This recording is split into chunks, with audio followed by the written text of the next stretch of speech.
એમને જીવંત રાખી, પ્રેરિત કરી. એમના જીવનકાળ દરમિયાન એમને 1100થી પણ વધારે મંદિરોની રચના કરીને એની માટે જેને ગિનિસ બુક ઓફ વર્લ્ડ રેકોર્ડ્સે 2000ની સાલમાં લખ્યું કે Pramukh Swami Maharaj is the master builder of the 20th century. 20મી સદીના માસ્ટર બિલ્ડર લખાણું ત્યારે બીએપીએસ સંસ્થા પાસે 354 મંદિરો હતા. ત્યારે જો Guinness Book of world records master builder તરીકે શબ્દ પ્રયોગ કરે પ્રમુખ સ્વામી મહારાજ માટે, તો 1100 મંદિર બંધાય એ વખતે ગિનિસ બુકને લખવું હોત તો એ કયા શબ્દો લખાત? ડિક્શનરી પાસે શબ્દો જ નથી. પ્રમુખ સ્વામી મહારાજ જાણતા હતા કે આ એકમની સમાજમાં કેટલી જરૂરિયાત છે. એમને school, college, hospital, hostel, community centre, સંસ્કાર કેન્દ્ર બધું જ બનાવ્યું, પણ મંદિરોને પ્રાધાન્ય આપ્યું. કારણ કે મંદિરથી સમાજને ઘણું બધું પ્રાપ્ત થાય છે. પ્રમુખ સ્વામી મહારાજ એક વખત ત્યાં અમરેલીમાં હતા અને એક પ્રસંગે એમને વાત કરી. સ્વામીશ્રી બોલ્યા કે સ્થાન હોય તો પ્રભુ ભજાય. પછી એમને ખૂબ સુંદર તર્કની વાત કરી. પ્રમુખ સ્વામી મહારાજ બોલ્યા કે વેપારી હોય એને ઓફિસ જોઈએ અને કચેરી જોઈએ, દુકાન જોઈએ તો એનો વ્યવહાર ચાલે. પછી કે કલેક્ટર હોય તો કચેરી જોઈએ, એમ ભગવાનના ભક્ત હોય એને પણ મંદિર જોઈએ તો એ સારી રીતે પ્રભુ ભજી શકે. એટલે આવા એક દ્રષ્ટિકોણથી સુખેથી પ્રભુ ભજાય અને વિપુલ પ્રમાણમાં સમાજ સેવા થાય એની માટે મંદિરોનું હોવું અત્યંત આવશ્યક છે. એ સમાજને બહુ જ મોટું પ્રદાન આપે છે. કઈ રીતે? એક આગળ આવો. પ્રમુખ સ્વામી મહારાજ એને એક વખત વાત કરતા કે મનને શાંતિ આપે તે મંદિર, પરમાત્માની પ્રતીતિ કરાવે તે મંદિર, ઉર્ધ્વ જીવનની પ્રેરણા આપે તે મંદિર, સમાજ સેવા કરે તે મંદિર, આધ્યાત્મિક પ્રગતિ કરાવે, આપણા સ્વરૂપનું સાચી ઓળખાણ કરાવે તે મંદિર. આ અનેક રીતે મંદિરનો મહિમા પ્રમુખ સ્વામી મહારાજ કહેતા. અને આપણે કોઈ પણ સંસ્કૃતિમાં જોઈએ એ રોમન સંસ્કૃતિ હોય ઇત્યાદિ, વિપુલ પ્રમાણમાં જે તે સમયેના રાજાઓ કે ધર્મગુરુએ પોતપોતાના દેવસ્થાનો બનાવ્યા છે. કારણ કે દરેક જાણતા હતા કે સમાજ મંદિરના કારણે સંગઠિત રહેશે. સમાજ છે મંદિરના કારણે સુરતભાવ અને એકતાની ભાવનાથી રહેશે. સમાજ છે એને સતત મોરલ કંપાસ, નૈતિક મૂલ્યોનું સિંચન એ મંદિર કરશે. આ મંદિરનું બહુ જ મોટું યોગદાન સમાજને છે. જો અત્યારે સમાજમાં એન્જિનિયર્સ અને ડોક્ટર્સની ખોટ નથી, આ દ્રષ્ટિએ આપણે વાત કરીએ છીએ કે કોઈ પણ સમયે તમે આ વાત કરો ત્યારે 15% કોઈ પણ પ્રોફેશનમાં અનએમ્પ્લોયમેન્ટ છે. એટલે દરેક પ્રોફેશનમાં વિપુલ પ્રમાણમાં વ્યક્તિઓ જોવા મળે છે આપણને. પણ શેની ખોટ છે કે આ જે વ્યક્તિઓ છે એ નીતિમત્તા અને પ્રામાણિકતાથી પોતાના જીવનમાં કાર્ય કરેલી ખોટ છે. એકેડેમિક્સની ખોટ નથી, એકેડેમિક ઇન્સ્ટિટ્યુશન્સની પણ ખોટ નથી. લગભગ દર વર્ષે ભારતમાં 50 થી 70 નાની મોટી સ્કૂલ કોલેજો બંધ થાય છે. કાં તો વિદ્યાર્થીઓના અભાવે, કાં તો એડમિનિસ્ટ્રેશન સ્ટાફ, કાં તો ટીચિંગ સ્ટાફના અભાવે. એકેડેમિક્સ વિપુલ પ્રમાણમાં છે, ટેલેન્ટ વિપુલ પ્રમાણમાં છે, અનુભવ એક્સપિરિયન્સ વિપુલ પ્રમાણમાં છે. What we need is morality. આપણે જે જોઈએ છે નૈતિકતા અને પ્રામાણિકતા. એન્જિનિયર છે પણ we want good engineers. Doctors છે પણ we want good doctors. Pharmacist છે પણ વી વોન્ટ ગુડ ફાર્માસિસ્ટ. એ જે નૈતિક મૂલ્યોનું સિંચન છે એ મંદિર કરે છે. મંદિર પાસે આ તાકાત, આ શક્તિ છે, એ પ્રેરણા સ્ત્રોત છે. અનેક પ્રસંગે બીએપીએસ સંસ્થામાં અને અન્ય સંસ્થાઓમાં પણ જ્યાં આવી આધ્યાત્મિક પ્રવૃત્તિ ચાલે છે ત્યાં એ લોકોએ સમાજમાં આવી નીતિમત્તા અને પ્રામાણિકતા બહુ જ મોટા પ્રમાણમાં સિંચી હોય એવા દાખલા છે તમારી. પ્રમુખ સ્વામી મહારાજે સ્વામિનારાયણ અક્ષરધામ દિલ્હીમાં 2005માં પ્રતિષ્ઠા કરીને ખુલ્લું મુકાયેલ સમાજ માટે હજારો લોકો રોજ આવે છે અને ઉર્ધ્વ જીવનની પ્રેરણા મેળવે છે. એટલે સમાજને પહેલું મોટું યોગદાન મંદિરનું હોય તો એ ઉર્ધ્વ જીવન જીવવાની પ્રેરણા આપે છે. નીતિમત્તા, પ્રામાણિકતા જેવા અનેક સદ્ગુણોને વ્યક્તિગત જીવનમાં, પારિવારિક જીવનમાં, વ્યવસાયિક જીવનમાં, સામાજિક જીવનમાં, જાહેર જીવનમાં જીવવા માટેની પ્રેક્ટિકલી પ્રેરણા અને પ્રેક્ટિકલી શક્તિ આપે છે. તો ત્યાં અક્ષરધામમાં હજારો લોકો આવે છે. Thousands of people have changed their lives for the better.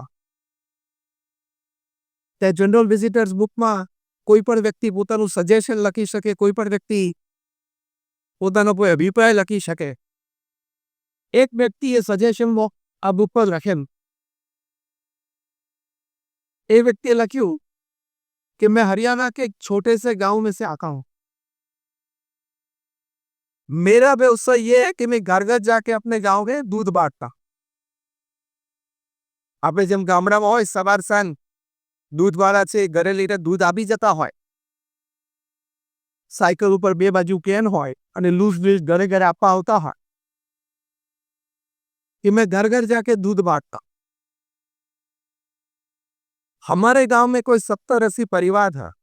हम 3 दूध वाले सुबह शाम सबको दूध देते. मेरी आयु 50 साल की है. मैं अपने जीवन में सिर्फ 2 दफा दिल्ली आया हूं. वो एक समय पे हमारे गांव में कोई बड़े घर में शादी थी तो मैं भारत में आया था, और दूसरी दफा अभी मैं आया.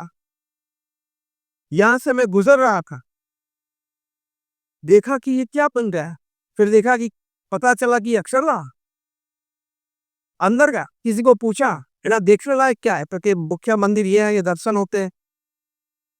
प्रदर्शनी लगी है, प्रदर्शनी आप देख सकते हो. तो मैं प्रदर्शन में अंदर गया. आ बधी बातें विजिटर्स बुक पर लखे. वहां से प्रदर्शनी देखी. भगवान स्वामीनारायण प्रभु जी के दर्शन था. હવે અગત્યની વાત લખે છે. એમને લખ્યું कि यहां से मुझे इतनी प्रेरणा मिली ना कि मैं आज से यहां प्रतिज्ञा लेता हूं कि मैं अपने दूध में कभी पानी नहीं डालूंगा. હું મારા દૂધમાં કોઈ દિવસ પાણી નહીં ના. એને આ વાત એના ગામમાં જઈને બીજા બે દૂધવાળાને કરી, એ લોકોને પણ પ્રેરણા મળી.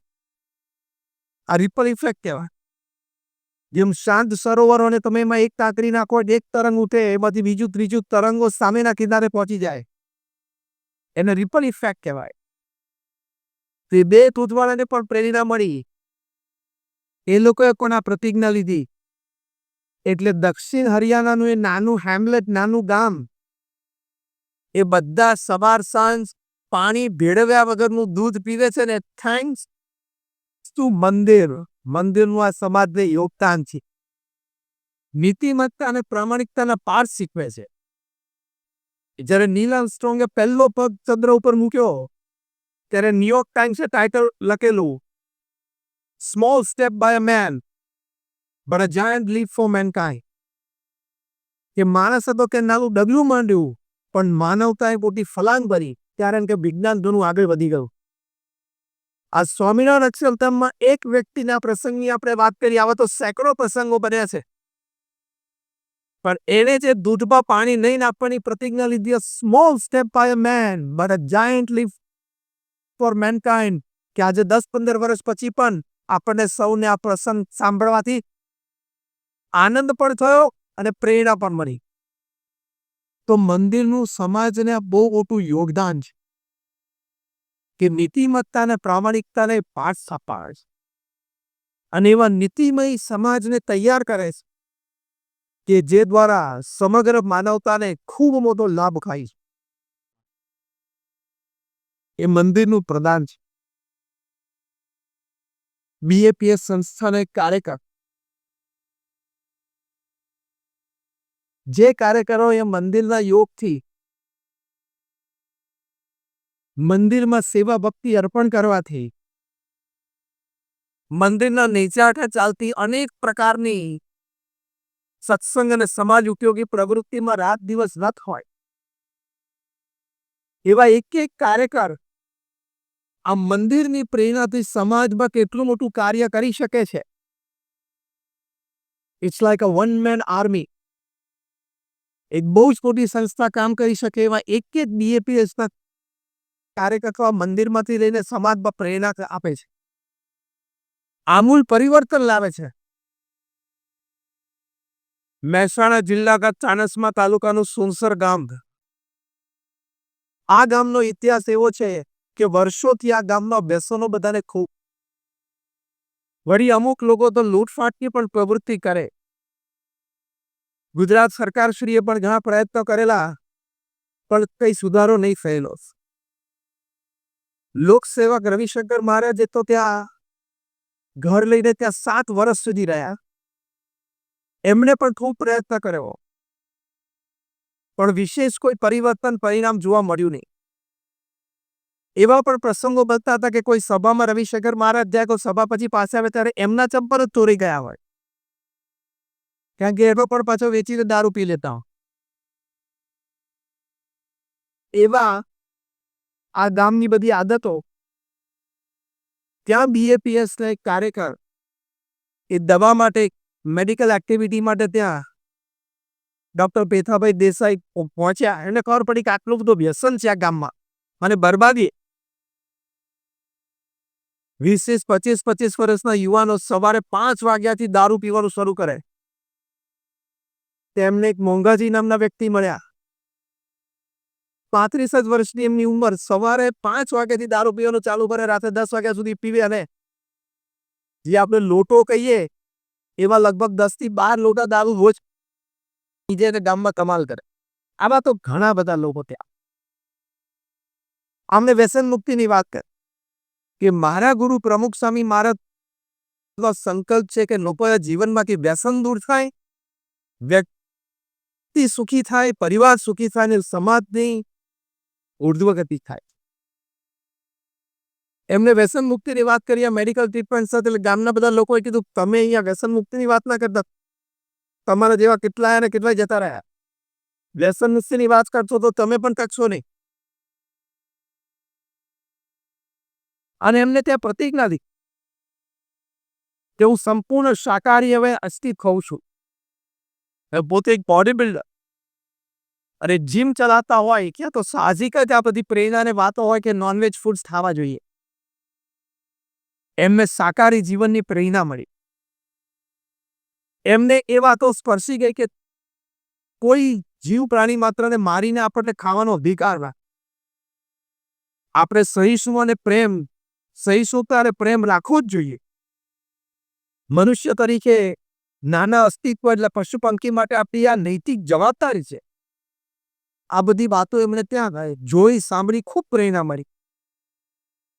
એમને કહ્યું કે હું તો શાકાહારી કહું છું, પણ મારા દિલ્હી, પંજાબમાં અને હરિયાણામાં મારા જીમમાં બધી શિફ્ટમાં થઈને 5000થી પણ વધારે બોડી બિલ્ડર્સનો ટ્રેન કરું છું. એનું પ્રેરણા આપીશ કે વેજીટેરિયનિઝમ હેઝ પાવર અને it is a way of life.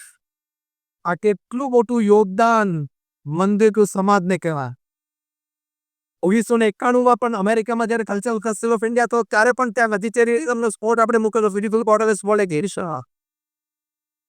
ત્યારે તે આર્ગ્યુમેન્ટ મૂકેલી કે લોકો કહેશે કે નોનવેજ ફૂડ્સમાંથી શક્તિ મળે, શાકાહારી ભોજનમાંથી પણ વિપુલ પ્રમાણમાં શક્તિ મળે છે. મોટો હાથી ઉભો કરેલો કે the strongest animal in the world is elephant and is vegetarian. મોટો રાઇનો ઉભો કરેલો કે strongest animal in the world is રાઇનો, it is vegetarian. અને આ સ્પોટ જોઈને એ વખતના ભારતના બહુ જ મોટા રમતવીર, ટેનિસ પ્લેયર, એકમાત્ર આપણા ટેનિસ પ્લેયર જે વિમ્બલ્ડન ડબલ્સ જીત્યા છે, વિજય અમૃતરાજ, એમના આંખમાં આંસુ આવી ગયા. અને ત્યારે તેમણે પ્રતિજ્ઞા લીધી અને પ્રમુખ સ્વામી મહારાજને મળ્યા ત્યારે ત્યાં પ્રત્યક્ષ પ્રતિજ્ઞા લીધી કે સ્વામી આજથી હું વેજીટેરિયન ખાઉં છું. કારણ કે યુનાઇટેડ નેશન્સે પણ ક્લાઇમેટ કોન્ફરન્સ કરી ત્યારે કહ્યું કે આ ક્લાઇમેટ ચેન્જના જે ઇસ્યુ છે જે અત્યારે આપણે અનુભવીએ છીએ. ડિસેમ્બરની 10મી તારીખ આટલી ગરમી ગુજરાતમાં હોય જ નહીં. ફર્સ્ટ ટાઈમ આપણે અનુભવીએ છીએ. આ ક્લાઇમેટ ચેન્જ. એ ક્લાઇમેટ ચેન્જના ઘણા બધા કારણો છે. એમાંથી એક બહુ જ મોટું કારણ છે એ નોનવેજ ફૂડ ખાવાની આદતો. કારણ કે જે ત્યાં કાવ અને બફેલોનું જે ફાર્મિંગ થાય છે, એટલે કે એનો ઉછેર સ્પેશિયલી નોનવેજ ફૂડ્સ માટે થાય છે. એની માટે વિશાળ ગ્રાસલેન્ડ્સ તે લોકોને માટે ફળવાયા છે. એના માટે ત્યાં માણસને ખાવા માટેના અનાજ જો ઉગાડવામાં આવે તો આખી દુનિયા વેજીટેરિયન થઈ છે. પણ એના કારણે, કારણ કે એના કારણે ગેસ એમિશન્સ વધારે થાય છે અને એના કારણે આ ગરમી છે. એવી ઘણા બધા કારણો છે. ફેક્ટરી એમિશન્સ છે, ઘણા બધા. પણ આ લાઈવ સ્ટોક, જેને કહેવાય લાઈવ સ્ટોક એમિશન, એ બહુ જ મોટું કારણ છે. તો સમાજને વ્યક્તિગત જીવનની આવી પવિત્રતા એ મંદિર શીખવાડે છે. મંદિર એને પ્રેરણા આપે છે અને એ દ્વારા સમાજને બહુ જ મોટો લાભ થાય છે. આ સામાન્ય નથી.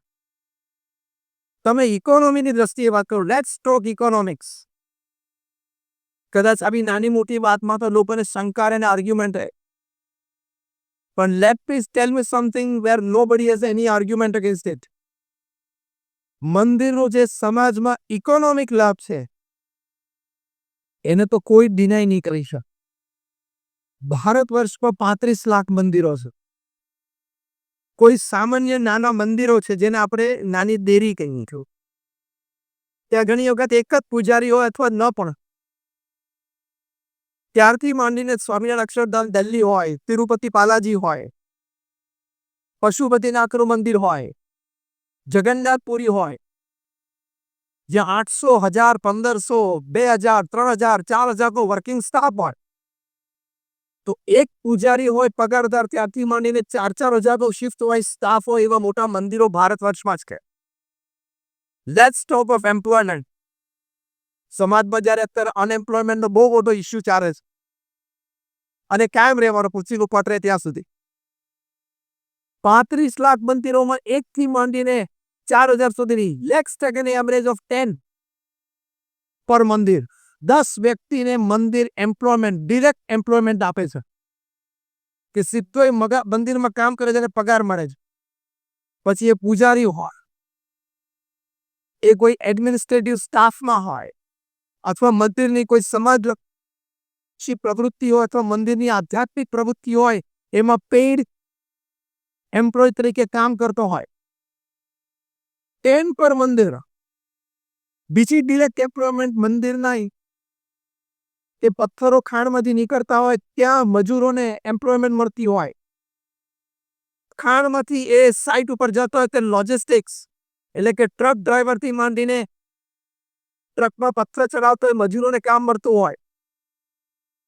ત્યાં સાઇટ ઉપર જાય, ત્યાં કટિંગથી માંડીને કાર્વિંગ સુધી ત્યાં ટ્રેન્ડ કારીગરો હોય, અથવા તો જે આર્ટિસન્સ હોય, કારીગરો છે, એ લોકોને એમ્પ્લોયમેન્ટ મળતી હોય. આ ડિરેક્ટ એમ્પ્લોયમેન્ટ છે. 10 પર મંદિર એટલે 35 લાખ મંદિરો એટલે 3.5 કરોડ લોકોને ડિરેક્ટ એમ્પ્લોયમેન્ટ મંદિર આપે છે. આ સમાજને બહુ જ મોટું યોગદાન. રિલાયન્સ ઇન્ડસ્ટ્રીઝ લિમિટેડ, RIL, ભારતની સૌથી મોટી પ્રાઇવેટ હોલ્ડિંગ કંપની એમ્પ્લોયમેન્ટની દ્રષ્ટિ છે. 3 લાખ કર્મચારીઓ છે. મંદિર 3.5 કરોડ લોકોને ડિરેક્ટ એમ્પ્લોયમેન્ટ આપે છે. જ્યારે સ્વામિનારાયણ અક્ષરધામ દિલ્હીની રચના થવાની હતી ત્યારે પ્રોફેસર સ્વામી મહારાજનો સંકલ્પ હતો કે 5 વર્ષમાં મંદિર પૂરું કરવું છે. ત્યારે સોમપુરાએ કીધું કે સ્વામી, આ 8.5 લાખ ઘનફૂટ પથ્થર, એનું આ કામ, હવે ભારતમાં બીજે ઘણે બધે ઠેકાણે મંદિરોના કામ ચાલે છે. કારીગરો પણ ત્યાં રોકાયેલા હોય, કોઈક જગ્યાએ 5-25, કોઈક જગ્યાએ 100-200. કારીગરો આપણને એટલા બધા નહીં મળે. ખૂબ તપાસ કરી અને બધા રિપોર્ટ્સ મેળવ્યા તો ખબર પડી કે આપણને મેક્સિમમ 1,000 કારીગરો મળે. એટલે સોમપુરાએ પ્રમુખ સ્વામી મહારાજે કહ્યું, સોમપુરા જે મંદિરના ડિઝાઇન્સ કરતા ટ્રેડિશનલ ડિઝાઇનિંગ, શિલ્પશાસ્ત્ર, વાસ્તુશાસ્ત્ર પ્રમાણે, કે સ્વામી આ 35 વર્ષ થાય. પ્રમુખ સ્વામી મહારાજે કીધું કે અમારે 5 વર્ષમાં પૂરું કરવું જ છે. તો કે સ્વામી 1000 કારીગરોથી નહીં થાય, વધારે જોશે. સ્વામી કહે તો મારી પર છોડી દો. અને ત્યાં રાજસ્થાન અને ઓરિસ્સાના કારીગરોનો સંપર્ક આપણા સંતો કાર્યકર્તાઓ કર્યો. પ્રમુખ સ્વામી મહારાજે આ વિચાર આપો કે કારીગરો હશે ના કોઈ ભાઈ હોય, ભત્રીજા હોય, ભાણિયા હોય, કઝિન્સ હોય, એ લોકોના DNA માં તો આ કળા રહેલી છે. પણ કદાચ એવું કામ ન મળતું હોય તો ગામમાં ક્યાંક ચાની દુકાન ચલાવતા હોય, બજારની દુકાન ચલાવતા હોય, બીજું કંઈક કામ કરતા હોય, તમે એને મળો. આપણે એને થોડી પ્રેક્ટિસ કરાવીએ અને આપણે કારીગરો તૈયાર કરીએ. એ પ્રમાણે BAPS સંસ્થા પ્રોજેક્ટ કરે. See how મંદિર generates employment and મંદિર empowers people. સોમપુરાએ પ્રમુખ સ્વામી મહારાજને કહ્યું કે સ્વામી 6000 કારીગરો મળે એટલે 1000 તો છે, પણ બીજા 6000 મળે તો તમારો સંકલ્પ પૂરો થાય કે 5 વર્ષમાં અક્ષરધામ પૂરું થાય. સંતો અને કાર્યકર્તાઓ સ્વયંસેવકો પ્રયત્ન કર્યો અને પ્રેક્ટિસ કરાવી કે તૈયાર કર્યા, બીજા 6000 કારીગરો તૈયાર થયા અને 6000 1007 રોજ આપણે સૂર્યને જોઈએ છે ને, શાસ્ત્રમાં સૂર્યને દેવ કયા છે, પણ ચાલો તમે શાસ્ત્રની વાત ના માનો. Let me talk science. હું વિજ્ઞાનની વાત કરું. ભગવાનનું પહેલું લક્ષણ શું? Power, energy. એ ભગવાનની પહેલી શક્તિ છે ને. સૂર્યનો પાવરનું રિપ્લેસમેન્ટ છે. ધારો કે કોઈ કારણસર કાલ સવારે સૂર્ય એમ કે આજે આપણે નથી ઉગવું, ચલો તો આ નાસાના બધા વૈજ્ઞાનિકો, યુરોપિયન સ્પેસ એજન્સીના વૈજ્ઞાનિકો, આપણા ઈસરોના બધા વૈજ્ઞાનિકો, પૃથ્વી ઉપર 5000 વૈજ્ઞાનિકો ભેગા થાય. આસ્તિક હોય આસ્તિક ને નાસ્તિકના સરદાર હોય નાસ્તિક, પણ એ 5000 વૈજ્ઞાનિકોની તાકાત છે કે સૂર્ય ના ઉગે તો અજવાળું પાથરી શકે પૃથ્વી ઉપર? યસ ઓર નો? પૃથ્વી ઉપર સળગાવા જેવી જેટલી વસ્તુ છે ને બધી સળગાવો. તેલના કુવા ને કાગળ ને કાપડ ને બધું. સવારે તો એ ઉગ્યા ને 9 કરોડ માઇલ દૂર છે, 13 લાખ કિલોમીટર દૂર છે, ત્યાંથી ઉગે ને પછી જ સવાર પડે. એનું કોઈ રિપ્લેસમેન્ટ જ નથી. That is God. A power. આ સીધું દેખાય છે ને કે ભગવાન છે. ત્યાં સૂર્ય ઉપર હમણાં નાસાએ શોધ્યું. હું 10 મિનિટ વધારે લો તો ચિંતા નથી ને?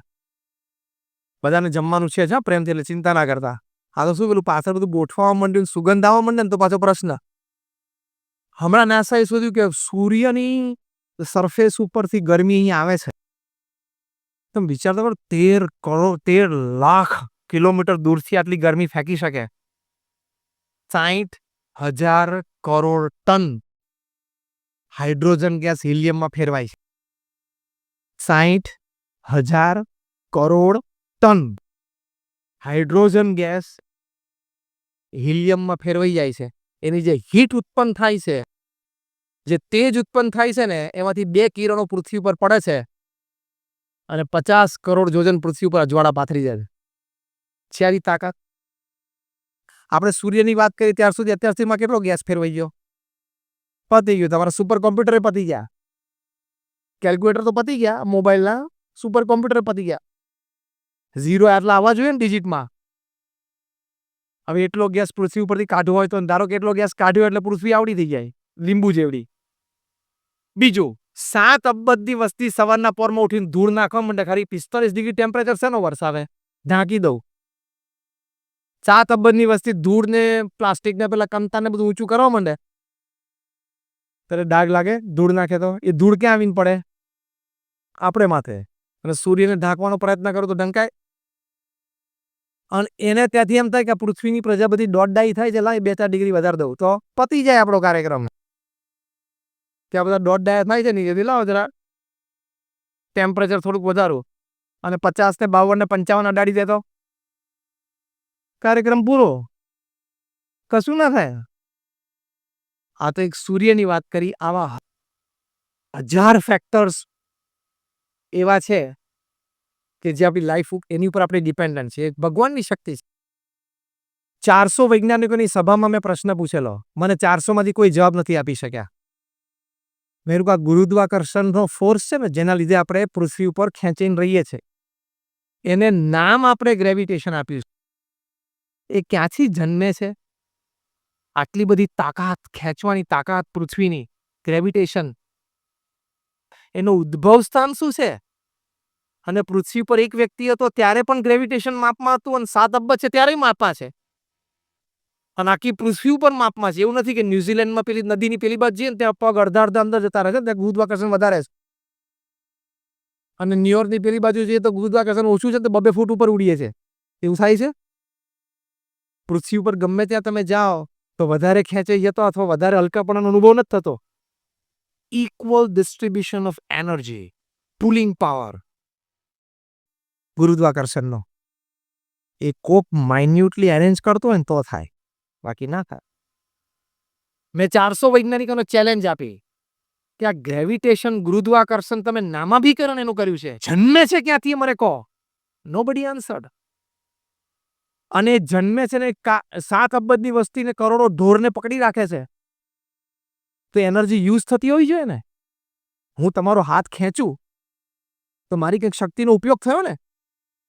એમ 7 અબજની વસ્તીને ખેંચી રાખે તો શક્તિનો ઉપયોગ થયો ને. તો ઉપયોગ થઈ ગયો તો એ ઘટે છે, અને ઘટે છે તો પાછી ક્યાંથી બને છે, અને જેટલી ઘટી એટલી જ બને છે. બોલો. Nobody can answer. 400 વૈજ્ઞાનિક આન્સર ના આપે તો આપણે તમેનું શું આન્સર આપવાના? આવી તો બધી 1000 વસ્તુ છે. પૃથ્વી જે સ્પીડે ફરે છે 1,00,000 કિલોમીટર પર આવર, 1 કલાકની 1,00,000 કિલોમીટરની સ્પીડે ફરે છે. ધારો કે કાલ કંઈક આટા બાટા ઓછા થઈ ગયા, ઓછી ફરવા માંડે તો, અને રાત 15 કલાકની રાત થઈ જાય, પછી બીજે દિવસે સ્પીડમાં ફરવા માંડે તો 6 કલાકની રાત થઈ જાય, ત્રીજે દિવસે સ્પીડ સાવ ઘટી જાય તો 20 કલાકની રાત થઈ જાય. તો ઓફિસે જવું ક્યારે? જમવું ક્યારે? ઉઠવું ક્યારે? ખબર પડી ને. 2 દિવસો બધા કાર્યક્રમ બંધ થઈ જાય. લગ્નનું મુહૂર્ત તો કે હવાર પડે પછી થાય ને કે 20 કલાક તો રાત ચાલે.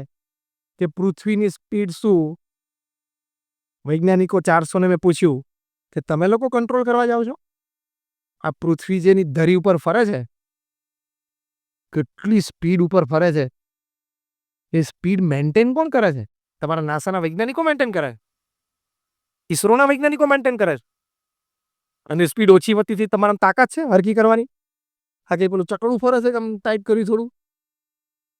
અને મજા તો એ છે ખાલી પૃથ્વી આટલી ગોળ છે ને આપણે બધા રહીએ છીએ અને આટલી સ્પીડે ફરે છે ને આપણે કોઈ ફંગોળીને બહાર તો જતા નથી. પણ મેરી ગોરાઉન્ડમાં ફરતા હોય ને 5 કિલોમીટરની સ્પીડે, પેલું કિન્ડર ગાર્ડનમાં ફરતા હતા નાના હતા ત્યારે, મેરી ગોરાઉન્ડ 5 કિલોમીટરની સ્પીડે ફરે ને તો ચક્કર આવતા હતા, ખબર? અને 1,00,000 કિલોમીટરની સ્પીડે ફરે ચક્કર આવે. હા, તારે બ્લડ પ્રેશર હોય તો આવે, બાકી એને લીધે નથી આવતું. 5 કિલોમીટરમાં ચક્કર આવે છે અને 1,00,000 કિલોમીટરમાં ચક્કર નથી આવતા. ભગવાનની કર્તૃત્વ શક્તિ છે. આ તો મેં તને સ્પીડની વાત કરી, ગ્રેવિટેશનની વાત કરી, સૂર્યની વાત કરી. આવી 1000 વસ્તુ છે જેના કોઈ જવાબ વિજ્ઞાન પાસે નથી. હું એમને I am also man of science, હું પણ વિજ્ઞાન ભણેલો છું. આ કોઈ જવાબ, આવા તો હજારો જવાબ વિજ્ઞાન પાસે નથી અને નથી આવવાના. એટલે વિજ્ઞાનની 2-3 વસ્તુ છે તેમ નહીં સમજવાનું કે વિજ્ઞાન મોટું થઈ ગયું. સુપર કોમ્પ્યુટર તમારી કરતા વધારે કામ કરે છે કે નહીં? સુપર કોમ્પ્યુટર જાણો ને, તમારી ઓફિસનું કોમ્પ્યુટર તમારી કરતા વધારે કામ કરે છે કે નહીં? યાદશક્તિ એની વધારે કે ઓછી? તમે આજે ટાઈપ કરો કે 3 ઓક્ટોબરે સાંજે TGBમાં રાકેશભાઈ અને જીમીના આમંત્રણથી હું ત્યાં ફંક્શનમાં ગયેલો અને આ વાત સાંભળી હતી. એ ટાઈમ, અને પછી 20 વર્ષ પછી આ ડેટ ખોલો એટલે સ્ક્રીન ઉપર શું આવે? આવી જાય કે તરત યાદ? ગઈકાલ બપોર શું જમ્યા હતા બોલો તો? કોઈને શાક યાદ નથી ગઈકાલ બપોરનું, અને કોમ્પ્યુટર 20 વર્ષે યાદ રાખશે. એનો મતલબ કે કોમ્પ્યુટરની યાદશક્તિ આપણી કરતાં વધારે સારી, આપણી કરતાં વધારે સારું કામ કરે છે. તમને આટલો મોટો હિસાબ લઈને બેસો તમે કરી શકો? એટલે કોમ્પ્યુટર જન્મ્યું છે ક્યાંથી? માણસના મગજમાંથી. કાલે સવારે કોમ્પ્યુટર એમ કે તારા મગજ કરતાં તો વધારે કામની કાર્યશક્તિ મારામાં છે. તો 10 વર્ષનો છોકરો ઓફિસ બંધ કરી દે સ્વિચ, તો કોમ્પ્યુટર ડબલું થઈ જાય. આપણા કરતાં વધારે કામ કરે છે એનો મતલબ એમ નથી કે આપણો એ માલિક છે, છતાંય આપણું ગુલામ. એમ આપણા મગજમાંથી 2-4 વિજ્ઞાનના સારા વિચારો આવ્યા, એ આપણું મગજ કોમ્પ્યુટર છે, ચલાવનારો કોઈક બીજો છે. એ ઉપરથી વિચાર આપે છે ને ત્યારે અહીંયા ગોઠવાય છે. What is computer to you is you two God. Computer તમારી માટે જે છે ને તમે ભગવાન માટે છે. સુપર કોમ્પ્યુટર એમ કરે હું આટલી ગણતરીઓ સારું કરું, પણ ભાઈ તારામાં સોફ્ટવેર માણસે મૂક્યા છે. એમ માણસ હિંમત કરે કે આ કામ મેં કર્યું, મેં ધંધો કર્યો ને મેં આ શોધ કરી, પણ એ ભગવાને ટાઈમે પ્રેરણા કરી. લોહી પણ ટાઈમે બની જશે, આપણી આંખે આપણે જોશું. અત્યારે બ્લડ ડોનેશન કેમ કરવા પડે છે ને બધા બંધ થશે. અત્યારે જે બધું છે એ બધું ક્યાં આપણે કલ્પના કરી હતી, આવ્યું ને એમ એક દિવસ વૈજ્ઞાનિકો લેબોરેટરીમાં પણ બ્લડ બનાવશે, એની પણ તારીખ ભગવાને નક્કી કરી રાખી હશે કે આ તારીખ આ સમયે આ દેશનો આ વૈજ્ઞાનિક લોહી બનાવશે. એટલે એમ નહીં માનવું કે લોહી તો નક્કી કરેલા સિસ્ટમ પ્રમાણે ચાલે છે, કઠપુતલી પ્રમાણે. ભગવાન કરતા હરતા છે. અને જો એ ના હોય તો અહીં બેઠેલા કોઈ છાતી ઠોકીને કહી શકે કાલ સવારે હું ઉઠવાનો છું? લાલજીભાઈ બોલો. અહીં બેઠેલા કોઈ પણ વ્યક્તિ એમ બોલો કે કાલે સવારે ચોક્કસ હું ઉઠું. રાત્રે લોકો સુઈ જ ઘરે ઉઠતા જ નથી. કાર્યક્રમ પૂરો, સવારે ઉઠવાનું આપણું ઠેકાણું ગણાતું. ઉત્તર દક્ષિણ સૂતા અને પૂર્વ પશ્ચિમ ઉઠે છે. રાત્રે સુવાનું ભાન નથી હોતું. એટલે આપણા હાથની વાત નથી. અમારા ગુણાધ્યાન સાહેબ કીધું કે રાત્રે ઊંઘમાં જવું હોય તો પણ ભગવાન મોકલે છે અને જગાડે છે પણ ભગવાન, બાકી ઘણા નથી જાગતા. એટલે ભગવાનની શક્તિથી કામ ચાલે છે. એટલે એ ભગવાનમાં શ્રદ્ધા રાખવી. એ રાખશો ને તો જીવનમાં પ્રશ્ન આવશે ને એમાં ભગવાનની ઈચ્છા મનાશે ને પછી સ્ટ્રેસ નહીં આવે. ભગવાનમાં શ્રદ્ધા છે તો એ દુઃખ તો આવે, હા, પ્રારબ્ધ અને કર્મ પ્રમાણે. તમે પ્રગટાવેલી અગ્નિમાં પણ તમે હાથ નાખો તો હાથ સળગે ખરો.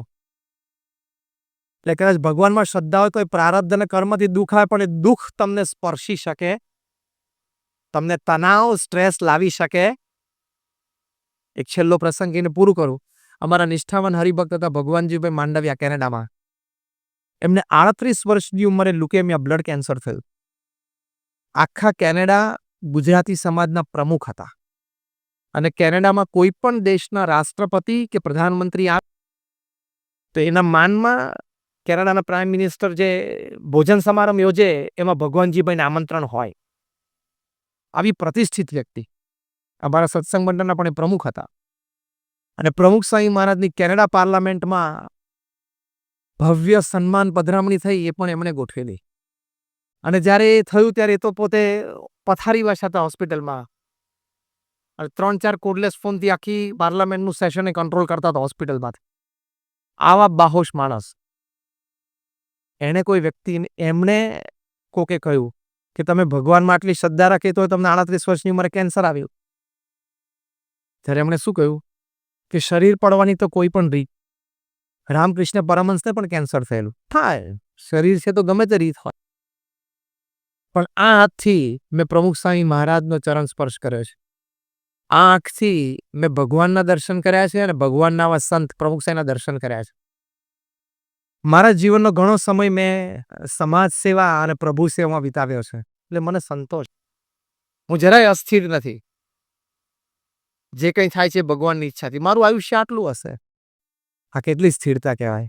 નહીં તો કેટલો સ્ટ્રેસ આવે, દીકરાનું શું થશે ને દીકરીનું શું થશે ને આ થશે. ભગવાનમાં શ્રદ્ધા હશે તો ભગવાનનું કર્તૃત્વ મનાશે, ભગવાનની કર્તા શક્તિ મનાશે, તો તમને કોઈ દિવસ સ્ટ્રેસ આવશે. આ બધી જ જે વાતો કરી એને સમાપનમાં જ્યારે અર્જુનને કુરુક્ષેત્રના મેદાન ઉપર સખત સ્ટ્રેસ આવી ગયેલો કે મારે સગાવાલાને મારવાના, આ લોકો સાથે યુદ્ધ કરવાનું, સખત તણાવમાં આવી ગયા હતા અર્જુન. ત્યારે ભગવાન કૃષ્ણએ એમને શું કહ્યું, અત્યારે મોડર્ન સ્ટ્રેસ મેનેજમેન્ટમાં શીખવાડે છે, ઓફિસને ગ્રીન કલરની કરો, સાંજે ઠંડા પાણીનું શાવર લો, તમારું મ્યુઝિક બરોબર જે તમને ગમતું એ નિયમિત સાંભળો, અઠવાડિયે એક વખત બીચ ઉપર વોક કરવા જાઓ. આ બધા સ્ટ્રેસ રિલીફના સાધનો ડોક્ટર્સ, મેડિકલ સાયન્સ બતાવે છે કે ભગવાન કૃષ્ણ અર્જુનનો રથ બીચ ઉપર લઈ ગયા હતા સ્ટ્રેસ મેનેજ કરાવવા માટે. ઉતરીને આખો રથ ગ્રીન પેઇન્ટ કરી નાખેલો.